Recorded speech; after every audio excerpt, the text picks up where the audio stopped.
আপনাদেরকে আমি একটি আমার ঘটনা বলি। আমি এটি বোঝানোর জন্য বলছি, অন্য কোনোভাবে দয়া করে নেবেন না ঘটনাটি।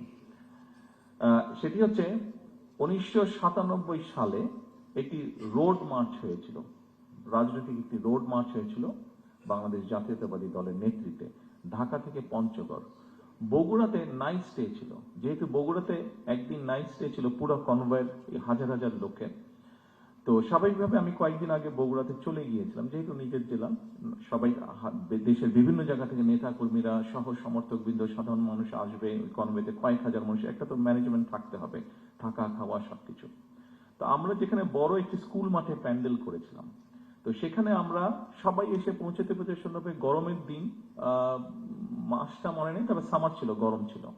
তো আমরা সকল মানুষ যাতে এসে অন্তত একটু হাত মুখ ধুতে পারে, অজু করতে পারে, গোসল করতে পারে, এরকম একটা ব্যবস্থা রেখেছিলাম। তো স্বাভাবিকভাবে স্কুল মাঠ নিয়েছিলাম, মাঠের মধ্যে যদি পানি পড়ে ন্যাচারালি কাদা হয়ে যাবে, তো আমরা নিচে বালি দিয়ে উপরে ইট জাস্ট বিছিয়ে দিয়েছিলাম।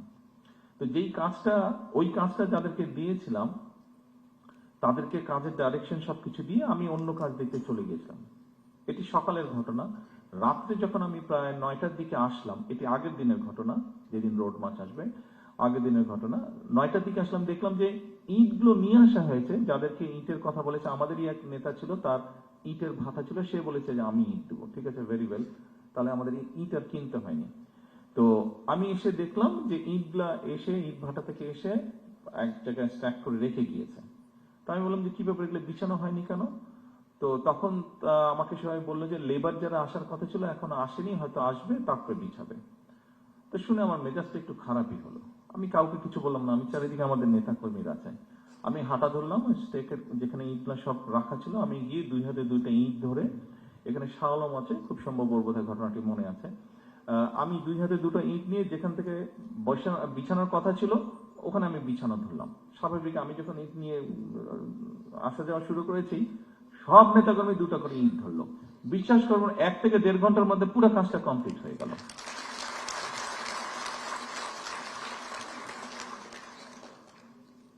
আপনারা যে যেখানে কাজ করছেন, আপনারা সেখানকার নেতৃত্ব, আমি আমার বক্তব্যে বলেছি, কাজে আপনাদের উপরে অনেক কিছু নির্ভর করছে। আমি জানি আপনাদের সমস্যা আছে, আমি একটু আগে বলেছি এনএইচএস তারাও সমস্যার ভিতর দিয়ে যাচ্ছে, কাজে আমাদের যাওয়ারই কথা।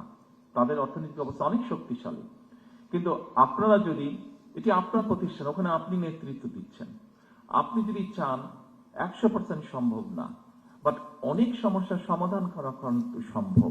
চেষ্টা করে দেখুন, আমি দৃঢ়ভাবে বিশ্বাস করি আপনারা পারবেন। আপনারা পারবেন বলেই কিন্তু আপনাদের কাছে এই প্রত্যাশাটা করছি। সরকার একা কিছু পারবে না। সরকারকে যদি আপনারা সহযোগিতা আপনারা করেন, আমাদের প্রত্যেককে এগিয়ে আসতে হবে। দেখুন, আজকে ছুটির দিন, আমারও ইচ্ছা করে যে স্বাভাবিক আমার পরিবারের সাথে একটু সময় দিই। গতকাল শুক্রবার ছিল, গতকালকে রাত্রি 12:30টায় আমি বাসায় ফিরেছি বিভিন্ন কর্মসূচি সেরে। আজকেও আপনাদের এখানে এসেছে, আজকেও আমার বাসায় ফিরতে ওরকমই হবে যতটুকু যেগুলো প্রোগ্রাম আছে। ফলে আজকেও ছুটির দিনেও আমি আমার পরিবারের সাথে থাকতে পারিনি। একই অবস্থা আপনাদের। কিন্তু যে কথাটি আমি বলতে চাচ্ছি, দেশটি তো আমাদের সবার। আমরা সকলে মিলে যদি চেষ্টা করি একটু একটু করে, আমি বলছি না যে আপনারা সবাই একজনই সব করে ফেলবেন, কিন্তু সবাই যদি একটু একটু করে আমরা করি, একটু তো পরিবর্তন নিশ্চয়ই হবে। কেন হবে না? অবশ্যই হতে হবে। অন্য দেশের মানুষ যদি পারে, আমরাও পারবো।